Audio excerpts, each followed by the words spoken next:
Hello नमस्कार साथियों, आप सभी का एक बार फिर से मोस्ट वेलकम आपके अपने YouTube channel study in mobile में। आज का जो वीडियो है इसके अंदर हम बात करने वाले हैं एचटेट लेवल 2 जो टीजीटी का पेपर है फाइन आर्ट 2020 का दोस्तों। उस क्वेश्चन को हम सोल्व करेंगे। उसके बाद में लेवल सेकंड जो थर्ड है हमारा पीजीटी वो भी हम सोल्व करेंगे। और इसी क्रम में हमने पीछे 2016 के 2017 के 2018 के पुराने जो पेपर हैं स्टेट के वो हमने सोल्व करे हैं। और इसी क्रम में आगे अभी तक जितने भी पेपर हैं वो सभी हम सोल्व करा रहे हैं। तो हमारी ये सीरीज चल रही है। अगर आप में से किसी ने पुराने वीडियो नहीं देखे हैं तो हमारे चैनल पे क्लिक करें और उससे पहले वीडियो अपलोड कर रखे हैं हमने, उनको भी आप देख सकते हैं। तो चलिए अब ज़्यादा समय ना लेते हुए वीडियो शुरू करते हैं। और दोस्तों, किसी को नोट्स परचेज करने हैं आरपीएससी हो या फिर हरियाणा स्टेट, इनके स्पेशल नोट्स हमारे पास उपलब्ध हैं। आरपीएससी और स्टेट जो है जो पेपर का पैटर्न है वो सेम रहता है। स्टेट थोड़ा सा इजी लेवल आता है स्टेट के अंदर, तो वो आरपीएससी सिलेबस है, पूरा का पूरा यही सिलेबस है। तो आप ये नोट्स परचेज कर सकते हैं, उससे आपको बेनिफिट मिलता है।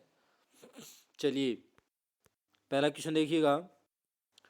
यानी ठीक अनुपात नाप तथा बनावट को कहते हैं। यानी अनुपात या फिर नाप तोल कोई चीज़ की बनावट है, उसकी लंबाई चौड़ाई ऐसे ऐसा नाप तोल होता है। तो किस में होगा? कला के जो अंग है उनमें प्रमाण के अंदर होता है। किसमें? प्रमाण में। ये प्रमाण क्या है दोस्तों? ये कला के षडांग है। ठीक है, षडांग जो अंग है ये है। अगला क्वेश्चन देखिएगा। किन्हीं दो प्रधान रंगतों को मिलाने से किन्हीं दो प्रधान रंगतों को मिलाने से जो प्रभाव उत्पन्न होता है वो क्या कहलाता है? द्वितीय वर्ण कहलाता है। क्या कहलाता है? द्वितीयक वर्ण कहलाता है। प्राथमिक प्रधान रंग बोलो, इंग्लिश में प्राइमरी कलर बोलो, प्राथमिक रंग है। ठीक है। अगला क्वेश्चन देखिएगा। यह महाभारत का फारसी रूपांतरण है। दोस्तों महाभारत है, इसका फारसी में अनुवाद हुआ था रजमनामा नाम से। और ये मुगल शैली के अंदर जो शासक थे अकबर, उनके काल में ये हुआ था। ठीक है, मैंने मुगल शैली अच्छे से पढ़ाई हुई आपको, उसके अंदर सारी चीज़ें मैंने कवर करा रखी हैं। तो आप पुराने वीडियो देखो और उनसे फ़ायदा मिल जाएगा। अगला क्वेश्चन देखिएगा। मैं एक चीज़ और बताना चाहता हूँ कि हमारे नोट्स जो है ना, कई बच्चे बोलते हैं सर ज़्यादा ले रहे हो। अब ये चीज़ सोचो, कोचिंग आप आर्ट की कहीं करने जाते हो 10,000 से स्टार्ट होती है मिनिमम। 10,000, 12,000, 20,000 में कोचिंग करवाते हैं। ठीक है। और मान लो ये इतनी कोचिंग करने के बाद भी स्कोर कितना होता है आपका? ज़्यादा से ज़्यादा 55-60% हो जाता है। अभी तक मैंने भी जब स्टार्ट शुरुआत की थी आर्ट सेक्टर में तो मैंने कोचिंग देखी है जयपुर में, जगह कई जगह भी मैंने भी करी भी है। तो मैंने यही चीज़ देखा है। बस ये कोचिंग कहीं भी चली जाओ, किसी भी तैयारी कर लेना सब्जेक्ट का, तो फिर भी 55-60% हो जाता है स्कोर। अदरवाइज जैसे फर्स्ट पेपर की आप कोचिंग ले लो, चाहे उत्कर्ष हो, पूरे देश के अंदर, इंडिया के अंदर कोई भी बड़ी से बड़ी कोचिंग है, बता देना मुझे कि उसका कोचिंग से का नोट्स था और उसमें से हमारा 60% हो गया। बिल्कुल ही नहीं होता साहब। कोचिंगों के नोट्सों में से 30% मुश्किल से होता है पेपर। रीट का देखो, आज जो उत्कर्ष वाले करवाते हैं 10-20% ही नहीं हुआ था पिछली बार, बहुत हटके आता है। तो वो चीज़ें हैं। तो कोचिंगों में इतने इतने पैसे देते हो। अब मैं मान लो बोल 650 रुपये मेरे नोट्सों की कीमत है। आप बता देता हूँ आपको, 650 रुपये मात्र। 200 पेज की समथिंग है। बोलते हैं सर पेज कम है, ज़्यादा ले रहे हो। मैं पेज की नहीं ले रहा, मैं मेहनत की ले रहा हूँ। अगर यही 200 पेज में अगर कभी आपको 100 पेज के ऊपर भी कवर करके दे दूँ तो मेरी मेहनत होगी, वो पेज के पैसे नहीं है। ठीक है। और उसमें से पिछली बार भी, अभी मैं पिछले 5 सालों से मैं कला के सेक्टर में आप सभी को सेवा दे रहा हूँ बिल्कुल फ्री के अंदर। तो पिछली बार जो एग्ज़ाम हुआ था स्टेट का हो चाहे आरपीएससी का हो, किसी भी सेक्टर का हो, उसमें से 80-85% मेरा स्कोर हुआ था उस नोट्स में से। ऐसे लाइन हाईलाइट की हुई थी वो, कि वो क्वेश्चन उठे हुए थे। मैंने वीडियो भी बनाया था, आप बहुत बच्चों ने कमेंट भी करे हैं, आप देख सकते हो। तो आप नोट्स ये बेफिक्र होकर परचेज कर सकते हो, इससे अच्छा फ़ायदा मिलेगा आपको। अगला क्वेश्चन देखिएगा। किस शैली के 3 प्रमुख केंद्र है? देखिए बंगाल है, बिहार है और नेपाल है, ये 3 प्रमुख कला केंद्र हैं। तो ये पाल शैली के, मध्यकाल की जो पाल शैली है वो बिहार, नेपाल और बंगाल इन जगहों पर पली बड़ी थी। कौन सी शैली दोस्तों? पाल शैली। अगला क्वेश्चन देखिएगा। केवल श्वेत तथा श्याम वर्ण, श्वेत का मतलब होता है सफ़ेद। ठीक है। श्याम का मतलब होता है काला। ये श्वेत, श्याम और काला जो वर्ण है, इनका प्रयोग करके जो बनाते हैं उसे क्या कहते हैं? तो वो कहलाता है आपका कौन सा दोस्तों? वो क्या कहलाएगा? वर्ण शून्यता कहलाएगा। क्या कहलाएगा? वर्ण शून्यता कहलाएगा। उसके अंदर कोई रंग नहीं है, वो है ना, ब्लैक एंड वाइट होता है, तो वो वर्ण शून्यता कहलाता है। एक वर्णीय क्या होता है? इसके अंदर एक रंग का इस्तेमाल किया जाएगा। जैसे मान लो हरा रंग ले लो, हरा रंग, हल्का हरा, गहरा हरा, मध्यम हरा, इस प्रकार का सिर्फ हरे रंग से गहरा हल्का करके काम कर लेते हैं, वो एक वर्णीय रंग कहलाता है। ठीक है। बहुवर्णीय नियोजन ये क्या होता है? इसमें बहुत सारे रंग, लाल, पीला, नीला, जितने भी कलरफुल पेंटिंग बनाते हैं वो बहुवर्णीय नियोजन के अंतर्गत होती है। समीपस्थ वर्ण क्या होता है? जैसे मान लो हरा रंग है, जैसे आप लाल लीजिएगा, आप अच्छे समझ आए, लाल रंग है और इधर आपका नीला रंग है। ठीक है। लाल और नीला रंग मिलाते हैं तो कौन सा रंग बनेगा दोस्तों? द्वितीयक रंग निकल के आएगा। और ये जो द्वितीयक रंग बैंगनी जैसे कलर निकल के आता है, बैंगनी के अंदर नीले की शेड है, लाल की शेड है, और इन्हीं तीनों को मिलाकर के कोई तीसरा रंग बैंगनी से थोड़ा सा हल्का गहरा निकल के आएगा, वो अगर हम बना लेंगे तो इसका समीपस्थ कहलाएगा, यानी इसके पास का रंग है या बैंगनी के आसपास का रंग वो आपको नजर आएगा, तो वो बोलते हैं समीपस्थ वर्ण। ठीक है। अगला क्वेश्चन देखिएगा, तेजपाल और विमल शाह जो वास्तुपाल मंदिर है वो कहाँ पर है? माउंट आबू उदयपुर के अंदर तिलवाड़ा जैन मंदिर है यहाँ पर। तो ये देखो, ये क्वेश्चन रिपीट है दोनों के दोनों। जयपुर स्कूल किसके साल में? ये भी रिपीट हुआ है कि वे 50 से अधिक कलाकार सूरत खाने में नियुक्त हुए थे। देखो, जो कला के जो केंद्र थे उन्हें सूरत खाना कहा जाता था, जिस पर कलाकार जो है काम करते थे, कलाकार उसमें रह करके काम करते थे। तो मैं पूछा क्या है कि 50 कलाकार नियुक्त हुए थे, वो थे स्वाई प्रताप सिंह, जयपुर के शासक थे उनके काल में। इलेक्शन देखिएगा, दीवार के प्लास्टर को सूख जाने के बाद चित्रण करने को कहते हैं तो फ्रेस्को सेको। फ्रेस्को जो है ये भित्ति चित्रण की टेक्निक है दोस्तों। फ्रेस्को दो प्रकार की है, एक फ्रेस्को ब्यूनो है और एक फ्रेस्को सेको है। फ्रेस्को जो सेको है वो सूखी दीवार पे होती है। ठीक है। अगला क्वेश्चन देखिएगा, चित्र भूमि को कितने ही रूपों में व्यक्त किया जा सकता है, यह संभव है? चित्र भूमि जो है उसको कितने रूपों में व्यक्त करा जा सकता है, मतलब आप कितने भी भागों में बांट सकते हो। ये संभव कैसे है? एक श्रेणी में विभाजन आयत सिद्धांत दिया हुआ है, उसके द्वारा हम विभाजित कर सकते हैं, ये उसके द्वारा संभव है। अगला क्वेश्चन देखिएगा, रूप जो शक्ति, स्थायित्व, एकता दर्शाता है, कौन सा रूप होगा भाई? तो वो होगा आपका आयताकार। ठीक है। आयताकार ये क्या है? स्थायी है, इसमें शक्ति है और एकता है, यानी एक बांधा हुआ है एक रेखा से। अगला क्वेश्चन देखिएगा, चंबा के जो रुमाल है वो संबंधित है दोस्तों, ये क्या है? एक परंपरा चली आ रही है, वहाँ के रुमाल क्या है? फेमस है चंबा के रुमाल, उन पे डिजाइन किया जाता है, परंपरा चली आ रही है। अगला क्वेश्चन देखिएगा, जो रंग शीतलता, राजस्व, सत्यता, आनंद और निराशा और दूरी ये सब दर्शाता है, तो वो कौन सा रंग होता है दोस्तों? नीला रंग होता है। ठीक है। सत्यता है, नीला रंग, शीतल रंग है, ठंडा रंग है, निराशा है, इसमें दूरी का आभास होता है। दूरी का कैसे होगा? समुद्र दूर तक, आसमान दूर तक नीला नीला दिखाई देता है ना, दूरी का आभास होता है। अगला क्वेश्चन देखिएगा, किसी भी वस्तु के धरातल का गुण है तो ये क्या कहलाता है? पोत कहलाता है। ये क्वेश्चन भी रिपीट हुआ है भाई। अगला क्वेश्चन देखिएगा, मरता हुआ भैंसा या घायल भैंसा चित्र प्राप्त हुआ है, कहाँ से हुआ है? तो दोस्तों सिघनपुर से। कहाँ हुआ है? सिघनपुर से में मरता हुआ भैंसा और घायल भैंसे का चित्र प्राप्त हुआ है।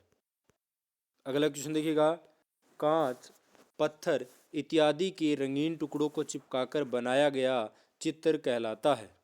दोस्तों कांच, पत्थर इत्यादि के रंगीन टुकड़ों को चिपकाकर के जो बनाया जाता है चित्र, वो क्या कहलाता है? मोज़ेक चित्र कहलाता है। अगला क्वेश्चन देखिएगा, खजुराहो के मंदिरों में सबसे बड़ा, ऊंचा और कलात्मक मंदिर है। खजुराहो के मंदिर में सबसे बड़ा, ऊंचा और कलात्मक मंदिर कौन सा है दोस्तों? तो कंदरिया महादेव का मंदिर। ये क्वेश्चन पूछा गया है, ये भी क्वेश्चन रिपीट हो चुका है। कोटा में राजा उमेद सिंह के काल में किस प्रकार के चित्र बहुत बने हैं दोस्तों? यहाँ पर क्या बने? शिकार दृश्य से संबंधित है, कोटा के अंदर चित्र बने हुए हैं। क्वेश्चन आया हुआ है एग्जाम में, उसमें इससे पहले वाला जो पेपर था 2019 का, उसमें पूछा था कि राव उमेद सिंह शासक किस शैली के संरक्षक थे, तो कोटा शैली का सब पूछा। अब इसके बार क्या करा, कोटा और उमेद सिंह दोनों एक साथ दे दिया और उनकी विशेषता पूछ ली। अगला क्वेश्चन, नृत्यांगनाओं एवं पासवानों के चित्र बड़ी मात्रा में चित्रित हुए हैं, तो ये कहाँ पर हुआ है दोस्तों? गोलकुंडा के अंदर। ठीक है। अगला क्वेश्चन देखेंगे, दुसाला ओडे व छोटी दाढ़ी युक्त जो योगी की प्रतिमा मिली है दोस्तों, पत्थर से बनी, वो कहाँ की है? मोहनजोदड़ो की है। कहाँ की है दोस्तों? मोहनजोदड़ो की है, जिन्होंने दुसाला ओढ़ रखा है। और ये दुसाला है त्रिफूलिया अलंकृत युक्त है दोस्तों, डिजाइन यानी 3 पत्तियों वाला इसमें क्या है? फूल बनाया हुआ है। अगला क्वेश्चन देखेंगे, सांची के कितने तोरण द्वार है? दोस्तों ये सांची का जो स्तूप है ना, 4 दीवारी से बंद किया गया है इसको, और चारों तरफ आपको तोरण द्वार देखने को मिलते हैं। 4 हो जाएंगे। अगला क्वेश्चन, रंगत के हल्केपन तथा गहरेपन का द्योतक है। रंग जो होता है उसको हम हल्का गहरा लगाते हैं, वो क्या कहलाती है? टोन कहलाती है। क्या कहलाती है? तान। अगला क्वेश्चन देखिएगा, स्थिर बिंदु को दृष्टि से मिलाने वाली रेखा, जैसे ये स्थिर बिंदु है, इधर एक स्थिर है, इसको मिलाने वाली जो रेखा है वो दृष्टि रेखा मतलब क्या कहलाती है? दृष्टि बिंदु कहलाती है। ये रेखा अगर मिला देते हैं तो वो तो रेखा हो जाएगी। ये क्या है? मिलाने वाली दृष्टि रेखा, यानी हम देख रहे हैं, आभास हो रहा है कि हमें मिलानी चाहिए। जैसे मान लो ये बिंदु है, ऐसे क्रम में बिंदु चल रहे हैं, और रेखा नहीं है बट आपको अंदाजा तो हो रहा है ना कि इस प्रकार रेखा बननी चाहिए, तो ये एक दृष्टि भ्रम हो रहा है हमें, तो ये दृष्टि बिंदु हो जाएगा। अगला क्वेश्चन देखिएगा, कास्ट के साथ ही पत्थर और ईंटों का अधिक प्रयोग हुआ है दोस्तों, यानी कास्ट लकड़ी जो है उसके साथ में पत्थर और ईंटें, इन सभी का प्रयोग क्या हुआ था? मौर्य काल में, क्योंकि राजप्रसाद जो महल है वो काठ से बनाए गए थे। यहाँ पर स्तूप वगैरह जो है वो पत्थर ईंटों से बने हुए थे। अगला क्वेश्चन देखिएगा, अमरावती स्तूप को अमरावती स्तूप को प्रकाश में लाने का श्रेय किसे दिया जाता है दोस्तों? तो कर्नल नील मैकेंजी जो है इन्हें दिया जाता है। ये क्वेश्चन भी एग्जाम में रिपीट हुआ है भाई। अगला क्वेश्चन देखिएगा, चाम्र धारिणी चाम्र धारिणी यक्षी संबंधित है दोस्तों दीदारगंज से, ये एग्जाम में रिपीट हो चुका है। स्कूल जिसे बुद्ध और बोधिसत्व प्रतिमा की विशेषता हासिल हुई है दोस्तों, तो ये बोधिसत्व बौद्ध धर्म से संबंधित यहाँ पर बने हुए हैं, तो वो गंधार के अंदर बने हुए हैं। अगला क्वेश्चन, बुद्ध धर्म चक्र प्रवर्तन मुद्रा में है दोस्तों, है ना, संबंधित है ये प्रतिमा। कहाँ से संबंधित है? तो ये सारनाथ से मिली। कहाँ से? सारनाथ से। ये कम से कम 3-4 बार क्वेश्चन जो है वो आपका रिपीट हो चुका है। अगला क्वेश्चन देखिएगा, गुफा मंदिर बौद्ध, जैन और हिंदू धर्मों को समर्पित है। बौद्ध, जैन और हिंदू धर्मों को समर्पित है गुफा बौद्ध मंदिर। तो दोस्तों इस क्वेश्चन का जो राइट आंसर है वो आपका क्या हो जाएगा? एलोरा मंदिर। एलोरा की गुफाएं जो है वो क्या है? तीनों धर्मों से संबंधित है। अगला क्वेश्चन देखिएगा, उदयपुर, ये क्वेश्चन भी रिपीट हो चुका है भाई। उदयपुर, देवगढ़ और नाथ द्वारा उपशैलियां हैं मेवाड़ की, ये क्वेश्चन भी एग्जाम में आया हुआ है। अब देखो 2016 से लेकर कंटिन्यू पेपर सोल्व करते रहे हैं, और 2020 का पेपर सोल्व कर रहे हैं, अभी तक रिपीट हो रहा है। तो 24 तक भी के भी पेपर हम देखेंगे तो देखिएगा जरूर आपके क्वेश्चन रिपीट होंगे।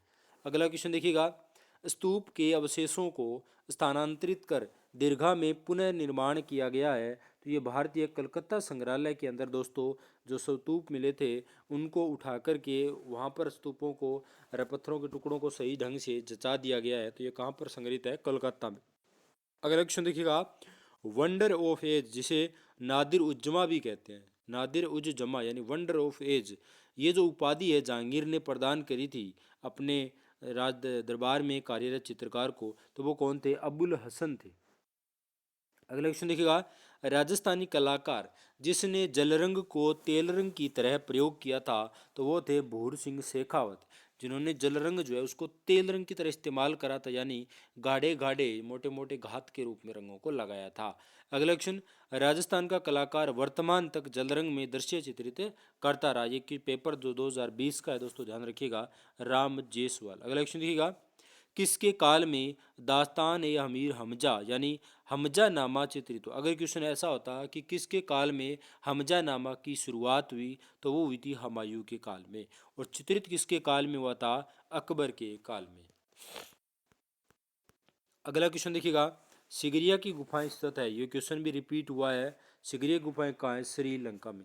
वास्तुकला, चित्रकला और मूर्तिकला का उत्तम उदाहरण है, कौन सा है दोस्तों? तो ये एलोरा की गुफाएं, क्वेश्चन रिपीट हुआ है। अगला क्वेश्चन, जलरंग की पतली पारदर्शक तय कागज पर लगाकर चित्रण करना क्या कहलाता है दोस्तों? यानी जल रंग की पतली दर प्रदर्श होगी तो वो क्या होगी? वॉश पेंटिंग होता है जल रंग। अगला क्वेश्चन देखिए, रेखाएं जो उत्तेजना, शक्ति और गति दर्शाती है वो कौन सी है? चक्राकार रेखाएं। रिपीट क्वेश्चन है। सन 1971 में कौन से कलाकार हैं जिन्होंने महाभारत की कथा पर 30 पेंटिंगें बनाई थी दोस्तों। यानी 1971 के अंदर एक भारतीय कलाकार थे M.F. हुसैन यानी मकबूल फ़िदा हुसैन। उन्होंने महाभारत के जो पात्र हैं, महाभारत के आख्यान हैं, उनके ऊपर 30 पेंटिंगें तैयार करी थी। किसने? M.F. हुसैन, याद रख लेना भाई। अगला ऑप्शन देखिए ना, आपने परियों की कहानियाँ, काले सफ़ेद रेखा चित्र, अमूर्त एवं घनवादी चित्र बनाए थे, तो वो कलाकार कौन से हैं दोस्तों? वो है गगनेंद्र नाथ टैगोर। ये क्वेश्चन रिपीट है, एग्जाम में सीधे सीधे ऐसे भी पूछ लेते हैं, कौन सा भारतीय प्रथम घनवादी कलाकार है, तो वो गगनेंद्र नाथ टैगोर। अगला क्वेश्चन, रंग जो मिट्टी से प्राप्त किए जाते हैं वो क्या कहलाते हैं दोस्तों? खनिज रंग कहलाते हैं। अगला क्वेश्चन, कलाकार का नाम बताइए जिसका जन्म 7 अगस्त 1971 को हुआ था। अवनींद्र नाथ टैगोर। ये क्वेश्चन भी रिपीट है भैया। अगला क्वेश्चन देखिएगा, कौन से कलाकार है जिन्होंने अल्लागिरी नायडू से कला का प्रशिक्षण प्राप्त करा था?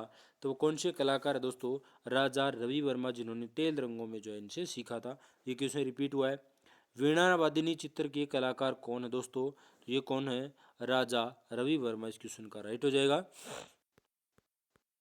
अगला क्वेश्चन देखिएगा, कांगड़ा के राजा संसार चंद के दरबार का सर्वाधिक निपुण कलाकार माना जाता है। एक चीज़ मैं आपको और बता देता हूँ, जो वीणा वादिनी है ना, वो एक नंदलाल बोस के द्वारा भी बनाई गई पेंटिंग है, बट स्टेट वालों ने राजा रवि वर्मा जो है इस पर महत्व ज़्यादा दिया था, तो हमारा राजा रवि वर्मा ध्यान रख लेना। बाकी ऐसा क्वेश्चन होते हैं वो कई बार क्या होते हैं, कट हो जाते हैं, क्वेश्चन कट होकर उसमें रेट लगा देते हैं, तो सभी को समान नंबर मिल जाते हैं इस पर, है ना।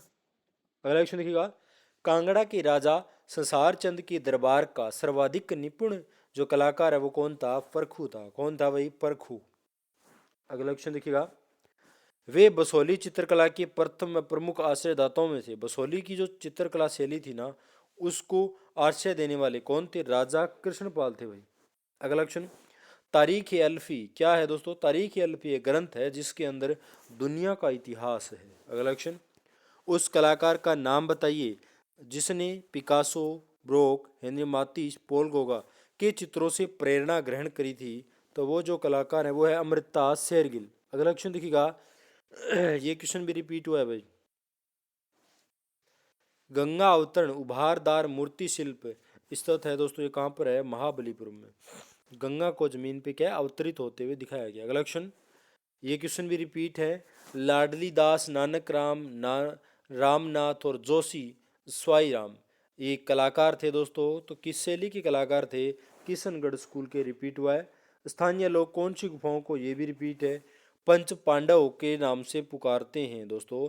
तो बाघ गुफाओं को। अगला क्वेश्चन, अजंता की किस गुफा में सबसे अधिक चित्र बने हैं? तो गुफा संख्या 17 के अंदर सबसे ज़्यादा चित्र बने हैं। अगला क्वेश्चन देखिएगा, शिव नटराज उमा पार्वती जो कांस्य मूर्ति शिल्प है दोस्तों, वो किससे संबंधित है? वो चोल कालीन है। ठीक है, चोल समय के साम्राज्य के काल के जो शिल्प हैं वो है उमा पार्वती और शिव नटराज, जो कांस्य से बने हुए तमिलनाडु के आसपास इलाकों में प्राप्त हुए। अगला क्वेश्चन, संयोजन का सिद्धांत नहीं है। ये क्वेश्चन भी रिपीट है। तो संयोजन का सिद्धांत रूप जो ये नहीं है, रूप क्या है? ये कला का तत्व है। ठीक है, रेखा रूप रंग तान पोत अंतराल, ये क्या है? कला के तत्व है। अगला क्वेश्चन देखिएगा, राजस्थानी चित्रकला का सर्वप्रथम वैज्ञानिक विभाजन किया था? तो आनंद कुमार स्वामी ने राजपूत पेंटिंग के नाम से। क्वेश्चन रिपीट है, कौन सी सतह चित्रण के लिए उपयुक्त नहीं है दोस्तों? तो यहाँ पे देखो, कैनवास, कपड़ा, कागज, ये सभी पेंटिंगें बनाते हैं आप लोग। टिश्यू पेपर भी बना सकते हो, ऐसा कोई चीज़ संभव नहीं है जिसपे पेंटिंग नहीं की जा सकती। बट हम कैनवास, कपड़ा और कागज ये मार्केट में स्पेशल हमें पेंटिंग के लिए उपलब्ध होते हैं, but tissue paper special painting के लिए नहीं होता है, तो इसलिए ये हो जाएगा। अगला क्वेश्चन देखिएगा, स्त्री मूर्ति शिल्प नृत्यरत मुद्रा में मंजीरा वादिका ये जो है संबंधित है दोस्तों, तो इस क्वेश्चन का राइट आंसर हो जाएगा कोणार्क से। किससे संबंधित है? कोणार्क से।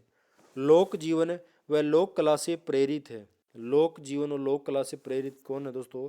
यामिनी राय। अगला क्वेश्चन देखिएगा, कलाकार पक्षी, पशु और वनस्पतियों का चित्रण करने में सिद्धस्त थे। कौन से कलाकार है दोस्तों जो पक्षी, पशु और वनस्पतियों का चित्रण करने के अंदर जो क्या है, सिद्धस्त थे? तो इस क्वेश्चन का राइट आंसर हो जाएगा मंसूर, उस्ताद मंसूर, जो जहांगीर के काल में कार्यरत थे। अगला क्वेश्चन देखिएगा, सन 1947 में प्रोग्रेसिव आर्टिस्ट समूह की स्थापना किसने करी थी दोस्तों? तो ये करी थी जो के आचारा है, एस एच रज्जा है, एफ एन सुजा है, बारे हैं, बांकड़े है और गाड़े हैं। ये सभी कलाकार मिले हुए थे। तो यानी उपरोक्त सभी आपका राइट आंसर हो जाएगा। दोस्तों ये था आपका क्वेश्चन पत्र 2020 का। ठीक है, 2020 का टीजीटी लेवल का जो लेवल आपका है 2। ठीक है, ये था। और अभी हम लेवल 3 पीजीटी का 2020 का पेपर सोल्व करेंगे इसके बाद। और इससे पहले सभी पेपर डाले हुए प्ले लिस्ट है, इस पर क्लिक करके सारे पेपर आप सोल्व कर सकते हो। आशा करते हैं आपको वीडियो पसंद आ रहे होंगे। वीडियो पसंद आए तो लाइक करें और चैनल को ज़्यादा से ज़्यादा सब्सक्राइब करें और वीडियो दोस्तों के साथ भी शेयर करें। धन्यवाद।